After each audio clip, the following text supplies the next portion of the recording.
Alright, hello everyone. We are local technical college students, and we're going to show you the proper way to hook up a manifold gauge set. Got my boy Pat, Darius, Jose, and Landon. Alright.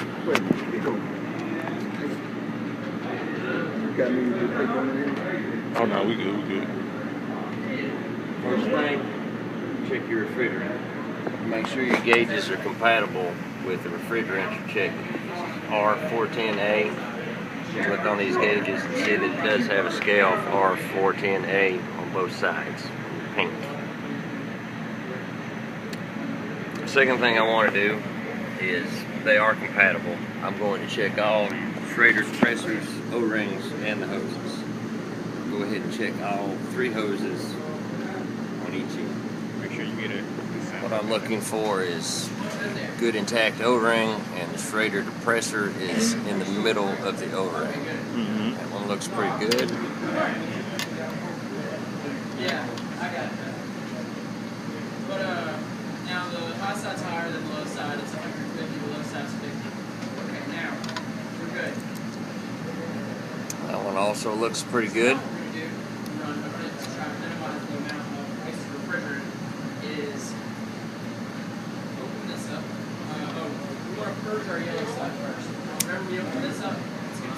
There also looks good.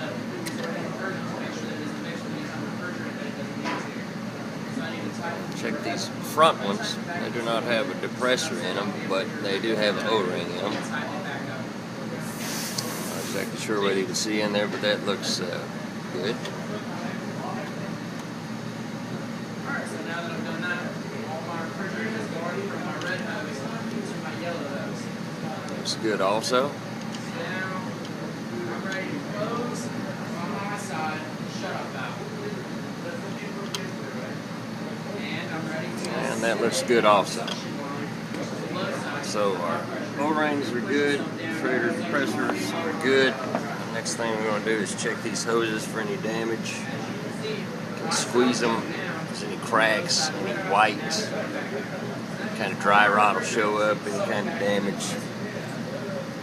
Check by pressing, see whether you get any kind of cracks that may show up, discoloration. Alright, so now we've got to hook these up. We'll be hooking the high side, high pressure gauge up first. Make sure everything's turned off. This is your high pressure gauge.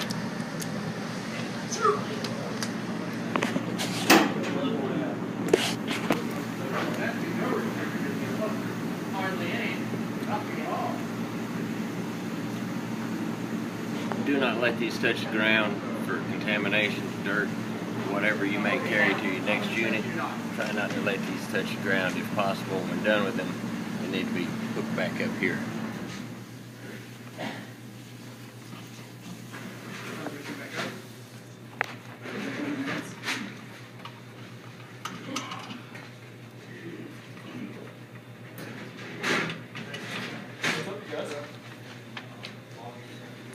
Alright, so what I've done to purge this high pressure line is I've cracked this loose. These are off. The refrigerant will travel from here to here, purge the atmosphere out of that line, all the moisture, and it'll just be refrigerant. I will tighten this up as soon as this one starts to hiss a little bit, let me know the refrigerant's escaping through there. We'll tighten that up, and then this line will contain only refrigerant.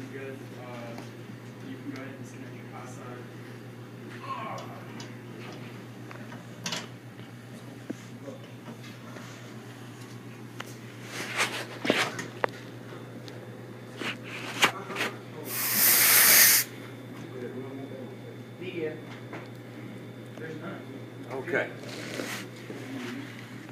Now this line has been purged. It is full of refrigerant, and our pressure right now with the unit off is at 200 pounds. Would you do me a favor and turn us on, please? Thank you. We gotta let the unit run about 2-3 minutes. Then we'll hook the low side up. In the meantime, I'll tell you a little bit about these gauges. compound gauges, high pressure red, low pressure blue. This is just for positive pressure, from 0 up to 800 psi. The low side gauge reads a lower pressure up to a max of 350, and it also will read a vacuum in the green down in here. It's actually your vacuum part of your compound gauge.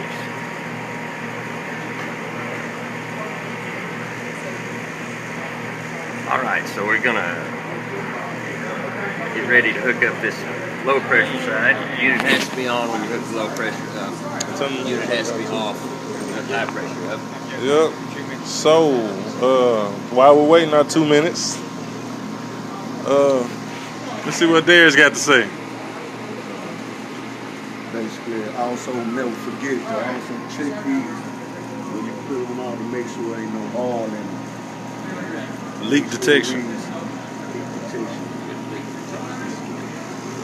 And make sure the unit off at least 2 to 3 minutes at all times. Make sure it's stabilized well. Got anything to say? Yeah, we have to check this to EPA standards every single time we're going to use the gauges. And Jose, what is EPA? EPA, that would be the Environmental Protection Agency. Mm. Yes, sir. And they do not play. The agency does not play. They will cost you a whopping amount of money. $27,500 for every violation per day per occurrence. Per day per occurrence. And how much does the snitch get? You know, snitches always get money. Yeah, dude. If somebody turns you in, they're getting 10 grand, man. 10 grand. 10 grand. Oh man, so if you mess up, guess who's turning in? Not this guy. Don't mean to offend any police officers with this statement. Alright, it's been about 2 minutes. Okay. Same thing with the low side as the high side. Practice a little bit so that the refrigeration will be able to escape from right there. Contaminants, moisture, everything out of this low pressure side. There we go.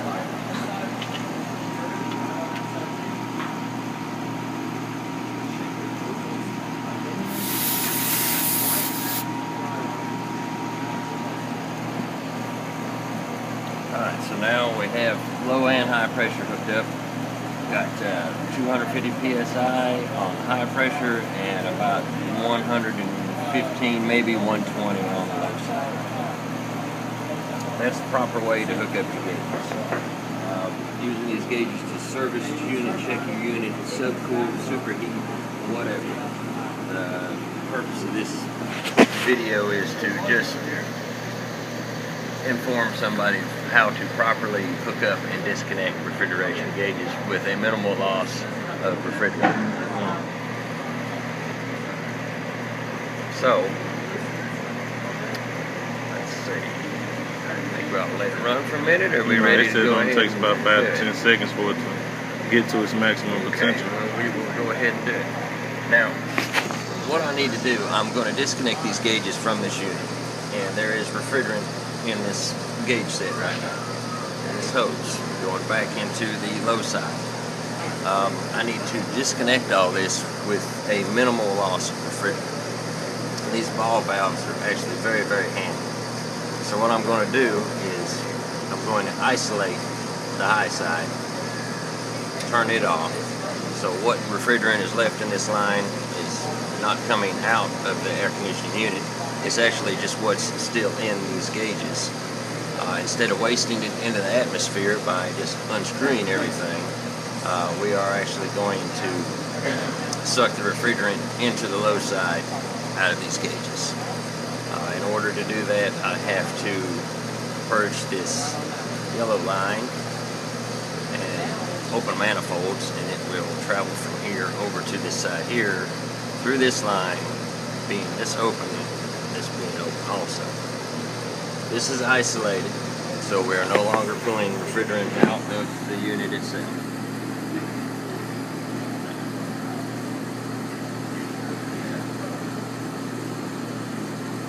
The middle line's a little tricky. To purge the middle line up, it has to be purged from the back.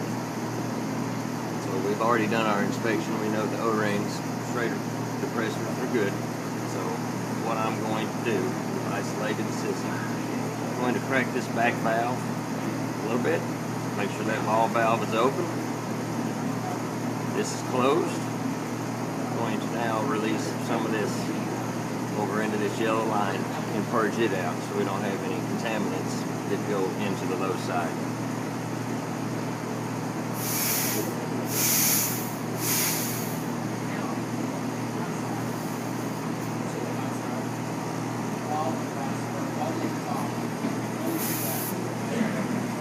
I believe that'll work. Alright, so now all 3 lines have been purged. The only thing in these lines right now is 410A refrigerant.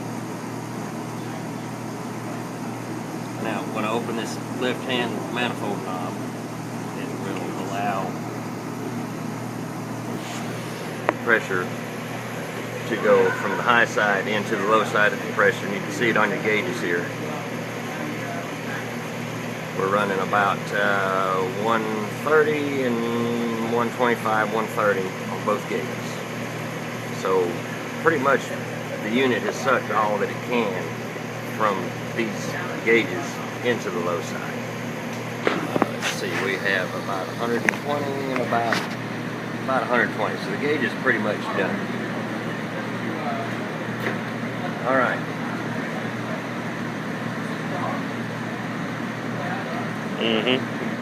You ready to? You ready to kill the unit, guys? Hook the low side first.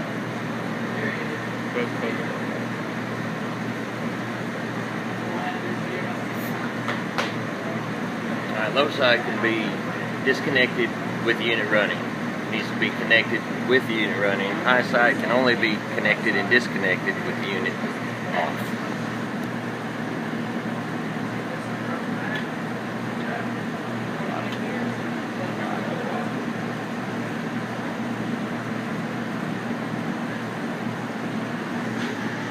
He's gonna cut the unit off so we can prepare to cut off. Would you like me to turn the unit off? Yes, you can, sir. So we can cut off the high side, unhook the high side. We're gonna have to wait another 2 minutes. Now that I'm ready to disconnect, If you feel that I want to. this manifold right here, just from purging and changing that state, these gauges have actually gotten cold. Whenever I open this valve, Ooh, cold. I'm gonna listen back on that. So now. Gonna wait about another minute. While we're waiting, we're gonna look at some Timberlands. These are Timberlands. They're beat up. They're my work boots for right now. Ain't no work been done in these. A little driving. Say we got about 30 more seconds to wait for the pressure So we're to. waiting 2 or 3 minutes is to let the high pressure side get as low as it can possibly be on units off, and we're going to kind of let it stabilize a little bit so we can disconnect this fitting with a minimal refrigerant loss. Because what happened if we lose refrigerant? Where does the refrigerant go? Well, it displaces oxygen and it's heavier than air, so you could just basically suffocate to death and not even know it. And it's against the law to dump refrigerant into the atmosphere. What happens if you dump it according to the law? Hey, you get a pretty good sized fine. Pretty good size fine. It's almost $30,000, y'all. So And it also eats the ozone. east the ozone level. That's one of the main reasons why. All right. Alright, so now we're going to disconnect this high side gauge. It is cut off. The only refrigerant we're going to lose is between this connection here and this ball valve here. Good. And you want to try to take this hose off as quickly as possible because this is where you get blasted with super cold refrigerant. And as you 50 see, below zero. 50 below zero. That little air was 50 below zero. And it can freeze your hand, boy, it could freeze it.